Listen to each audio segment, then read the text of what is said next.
बिस्मिल्लाहिर्रहमानिर्रहीम। अस्सलाम वालेकुम। आज का जो हमारा लेक्चर है वो है अप्लाइड फ़िज़िक्स, फ़िज़िक्स 122 और physics 222, electrical second year and mechanical first, civil first के लिए।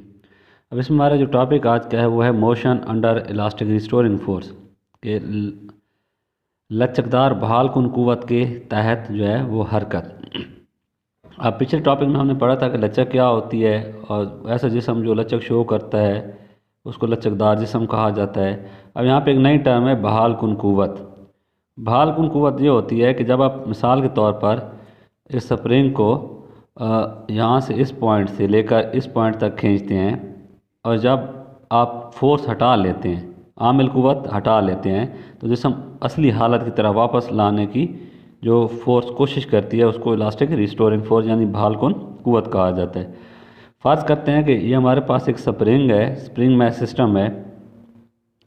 एक स्प्रिंग के जो एक साइड है उसको किसी रिजिड सपोर्ट यानी ठोस सपोर्ट एस के साथ कनेक्ट किया गया है और दूसरी साइड पे जो है एक गोला, धाती गोला यानी मेटालिक बॉब जो है उसको हमने कनेक्ट कर दिया जिसका मास जो है वो m है।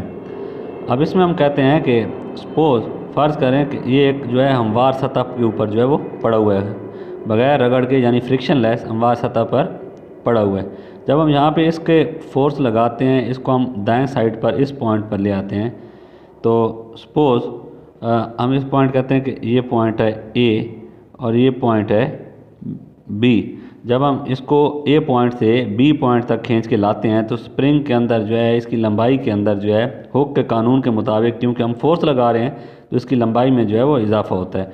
तो हुक के कानून के मुताबिक जो आमिल क़ुव्वत होती है, अप्लाइड फोर्स एफ, वो डायरेक्टली प्रोपोर्शनल होती है एक्स के। एक्स क्या है? इस स्प्रिंग की लंबाई में जो है वो इजाफा है और यहाँ पे एफ बराबर हो जाएगा के एक्स के। के जो होता है वो स्प्रिंग कांस्टेंट होता है। तो लचक की वजह से जो स्प्रिंग आमिल क़ुव्वत की मुखालिफ सिमत में बहाल कुन क़ुव्वत लगाता है। मीन्स कि आमिल क़ुव्वत हमने लगाई है इस डायरेक्शन में, इसमें हमने एफ़ लगाई जो कि अप्लाइड फोर्स थी, एफ अप्लाइड थी, लेकिन रिस्टोरिंग फोर्स जो होती है वो इस सिमत में लगेगी जिस एफ आर से रिप्रेजेंट किया जाएगा। ठीक है, तो ये जो एफ आर होती है ये रिस्टोरिंग फोर्स होती है, that is equal to minus k x. मनफी अलामत से ये मुराद है कि यहाँ पे ये जो पॉइंट है ये मरकज़ी मकाम है, ये इक्विलिब्रियम पॉइंट है। जिसम जब आमिल क़ुव्वत हटा लेते हैं तो जिसम इस तरफ जो है वो वापस आने की कोशिश करता है। अब इसकी थोड़ी सी हम वजाहत करते हैं, एक टॉपिक के लिहाज से मिसाल देते हैं कि हमारे पास एक उसी तरह का एक स्प्रिंग मास सिस्टम है जो कि अपनी हालत सुकून यानी रेस्ट पोजीशन में पड़ा हुआ है। इसको हम कहते हैं कि ये इसका मरकज़ी मकाम है या मीन पोजीशन है। ठीक है, इसको हम मीन पोजीशन भी कहते हैं, मरकज़ी मकाम भी कहते हैं ओ को, और इक्विलिब्रियम पॉइंट भी कहते हैं। अब फ़र्ज़ करें इस स्प्रिंग को पकड़ के ओ पॉइंट से ए तक हम ले आए आमिल क़ुव्वत के ज़ेर असर। जब हम इसको ए पर आके हम फोर्स को हटाते हैं जो आमिल क़ुव्वत है, अप्लाइड फोर्स है, तो जिसम जो है वापस ओ की तरफ आने की कोशिश करता है। किसकी वजह से? इलास्टिक रिस्टोरिंग फोर्स की वजह से। जो इलास्टिक रिस्टोरिंग फोर्स है ना, एफ आर जिसे कहा था, उसकी डायरेक्शन हमेशा मरकज़ी मकाम की तरफ ही होती है, चाहे जिस तरफ भी जिसम हो। तो जिसम ओ पे लाने की कोशिश करता है। अब ओ जब हम ए से फोर्स हटाते हैं तो जिसम ओ पे आके नहीं रुकता। किसकी वजह से?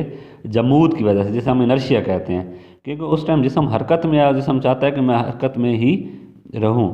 और इसी तरह जब ओ से जो है ये दोबारा बी पॉइंट पे आ जाता है, बी पे आके ये कुछ लम्हे के लिए रुकता है और फिर elastic restoring force F R की वजह से ये मरकज़ी मकाम ओ की तरफ हरकत करता है। अब इसमें जो है बी पर इसकी जितनी भी हर की तवानाई है, जिसे हम काइनेटिक एनर्जी कहते हैं, वो बी तक आते हुए जब बी पे कुछ लम्हे के रुकता है तो उसकी मख्फी तवानाई यानी पोटेंशियल एनर्जी में तब्दील हो जाती है और स्प्रिंग के प्रेस होने की वजह से गोले पर फिर बहाल कुन क़ुव्वत लगती है और जिसम जो है वापस अपनी असली हालत यानी कि ओ की तरफ लाने की कोशिश करती है और ये फोर्स जो होती है वो बहाल कुन क़ुव्वत होती है लचक की। तो इस तरह से गोला ए और बी के दरमियान एक दौरी हरकत, पीरियडिक मोशन जो है वो स्टार्ट कर देता है। अब इसकी मैथमेटिकल फॉर्म की तरफ आते हैं तो हम जैसे कह चुके हैं कि जो बहाल कुन कुव्वत है, जिसे हमने एफ आर कहा, एफ आर हो या एफ हो, दोनों एक ही चीज़ होगी यहाँ पे। तो एफ आर जैसे कि हम यहाँ पे पहले कर चुके हैं कि F R is equal to k x होती है। ये चीज़ भी जो है ये अप्लाइड फोर्स थी और ये जो है रिस्टोरिंग फोर्स थी। तो अब इसमें एफ इज इक्वल टू जो होता है न्यूटन के कानून के मुताबिक एम में होता है, क्योंकि ये हमारे पास एक मास गोला था धाती जिसका मास जो है वो एम था। तो F is equal to m में होता है। तो यहाँ पे हम m a is equal to minus k x करेंगे। M a is minus k x किया तो a is equal to minus k over m x, यानी एम को जो है हमने डिवाइड कर दिया बोथ साइड पे। तो के जो है वो स्प्रिंग कांस्टेंट है, मास जो होता है वो वैसे कांस्टेंट होता है। तो यहाँ पे माइनस कांस्टेंट इंटू एक्स, तो कांस्टेंट हम जब हटाएंगे तो ए प्रोपोर्शनल टू माइनस एक्स। ये जहाँ पे भी हमने बताना होगा कि सिंपल हार्मोनिक मोशन जो होती है वो किसी भी जिस्म की होती है, तो वो हमने वहाँ पे ये इक्वेशन स्थापित करनी है। तो इस इक्वेशन से ज़ाहिर होता है कि जो गोले का असरा है यानी एक्सेलरेशन जो है वो वस्ती नुक्ता से फासला के रास मुतनासिब, एक्स जो है ना वो मरकज़ी मकाम से इंतहाई मकाम तक किसी भी लम्हे का फासला होता है। इस फासले को ज़्यादा से ज़्यादा जब फासला होगा तो इसको एम्पलीट्यूड या हीटा कहेंगे। जबकि मनफी अलामत ज़ाहिर करती है कि ये जो असरा की सिमत है, जो एक्सेलरेशन की सिमत है, वो ऑलवेज़ मीन पॉइंट यानी वस्ती या मरकज़ी मकाम की तरफ होती है। तो इससे हम कह सकते हैं कि जिस्म जो होता है वो बहाल कुन कुव्वत के तहत पैदा होने वाली हरकत सादा मूसिकाई हरकत कहलाती है। अब इसके रिलेटेड जो हैं वो हमारे पास थोड़ी सी डेफिनीशन है। पहला है कि इर्ताह या वाइब्रेशंस। अब इर्ताह या वाइब्रेशन होता है कि हम कह चुके हैं कि ये मरकज़ी मकाम होता है। तो इस मरकज़ी मकाम के आगे पीछे एक मुकम्मल चक्कर जो होता है किसी भी इर्ताश करते हुए जिस्म का, वो एक चक्कर या एक इर्ताश कहलाता है। दूसरा है दौरी वक्फ़ा। अब दौरी वक्फ़ा क्या होगा कि यहाँ से जब जिस्म ने शुरू की ए तक आया, ए से ओ तक, ओ से फिर बी तक, बी से जब ओ तक दोबारा आएगा तो जिस्म ने जो है वो पूरा एक मुकम्मल चक्कर लगाया। जितना भी वक्त दरकार था वो इस हरकत की जो है टाइम पीरियड कहलाता है। नेक्स्ट है ताद्दुद या फ्रीक्वेंसी। तो ये जो इर्ताश करते हुए जिस्म है, जो ऑसिलेटिंग बॉडी है, वो जितने ज़्यादा इर्ताश करता है उतनी ही ज़्यादा उसकी फ्रीक्वेंसी होती है। तो इर्ताश जो फ्रीक्वेंसी होती है बेटे, वो बेसिकली हम कहते हैं कि कोई भी जब इर्ताश करते हैं उसकी एक सेकंड में जितने भी इर्ताश करता है मुकम्मल करता है, यानी इर्ताश की तादाद नंबर ऑफ़ ऑसिलेशंस पर सेकंड, वो इसकी जो है फ्रीक्वेंसी कहलाती है। इसे वी या एफ से ज़ाहिर किया जाता है। इसके सिस्टम इंटरनेशनल में यूनिट होते हैं हर्ट्ज़ होते हैं। फ्रीक्वेंसी और टाइम पीरियड टी, फ्रीक्वेंसी को हमने स्मॉल एफ से ज़ाहिर किया, टाइम पीरियड को हमने कैपिटल टी से ज़ाहिर किया। तो इनके दरमियान एक रिलेशन होता है, ये एक दूसरे के जो हैं वो रेसिप्रोकल्स होते हैं।